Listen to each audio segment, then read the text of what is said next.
ముస్లిం సామాజిక వర్గం దేశవ్యాప్తంగా వరుసగా ప్రయోగాలు చేస్తుంది. ఆ ప్రయోగాల్లో కర్ణాటకలో సక్సెస్ అయింది. ముస్లిం సమాజం అంతా కాంగ్రెస్ కోటేయాలి, బీజేపీకి వ్యతిరేకంగా ఉండాలి అని ఇచ్చినటువంటి పిలుపు, బీజేపీని తట్టుకోగలగాలంటే కాంగ్రెసే కాబట్టి కాంగ్రెస్ని గెలిపించాలి అని ఇచ్చినటువంటి పిలుపు నాడు కర్ణాటకలో కాంగ్రెస్ ప్రభుత్వం అధికారంలోకి రావడానికి కారణమైంది. ఎందుకంటే హిందువులు కులాల వారీగా, ప్రాంతీయ పార్టీల వారీగా లేదా జాతీయ పార్టీల వారీగా విడిపోయి ఓట్లేస్తారు. బట్ ముస్లింలు పోలరైజ్ అయ్యి ఆ రోజున ఓటేశారు.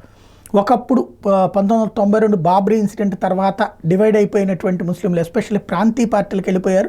కాంగ్రెస్ పార్టీని దూరంగా పెట్టినటువంటి వాళ్ళు గత రాహుల్ గాంధీ పాదయాత్ర తర్వాత ఎస్పెషల్లీ ముస్లిం సామాజిక వర్గ పెద్దలతో కూర్చుని మాట్లాడిన దగ్గర నుండి క్రమంగా ముస్లిం పోలరైజేషన్ అనేది జరుగుతుంది. ప్రాంతీయ పార్టీల నుండి ముస్లిం ఓట్లు జాతీయ పార్టీ అయినటువంటి కాంగ్రెస్ వైపుకి టర్న్ అవుతున్నాయి. తెలంగాణలో కూడా అదే సక్సెస్ అయింది.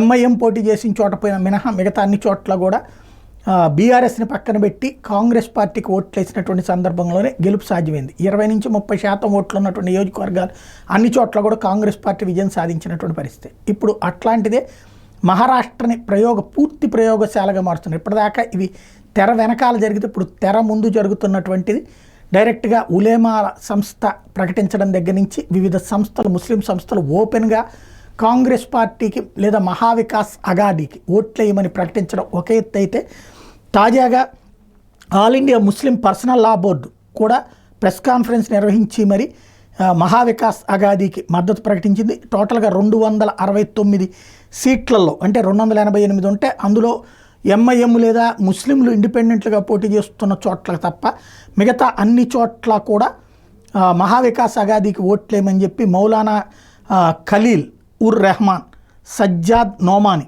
ఈ విషయాన్ని ప్రకటించారు. మహారాష్ట్ర ఎలక్షన్స్కి సంబంధించి ఇది అత్యంత కీలకమైనటువంటి అంశం. అంటే తద్వారా ముస్లింలు ఒక ప్రయోగం చేస్తున్నారు. అంటే అధికారికంగా ప్రకటించడం ద్వారా ఇట్లాగ మద్దతు ఇస్తున్నామని. ఇప్పుడు కాంగ్రెస్ పార్టీ గెలిస్తే ఇక దేశవ్యాప్తంగా అధికారికంగా కాంగ్రెస్కి మద్దతు ఇచ్చేటటువంటి ప్రకటన చేయడానికి సిద్ధపడుతున్నారు. ఇది మరి మహారాష్ట్రలో ఈ ప్రాబల్యం కారణంగా హిందువులు పోలరైజ్ అవుతారు. ఎందుకంటే ఒకప్పుడు హిందుత్వాకి కీలకమైనటువంటి స్థానం. అక్కడ హిందుత్వ తరపున ఉండేటటువంటి శివసేన, ఉద్ధవ్ థాకరే అదే కాంగ్రెస్తో పనిచేస్తున్నారు. కాంగ్రెస్ పార్టీ వచ్చేటప్పటికి ఇప్పుడు ముస్లింలంతా మహావికాస్ అఘాడీ మొత్తానికి మద్దతు ప్రకటిస్తున్న నేపథ్యంలో ఏం జరుగుతుందో చూడాలి.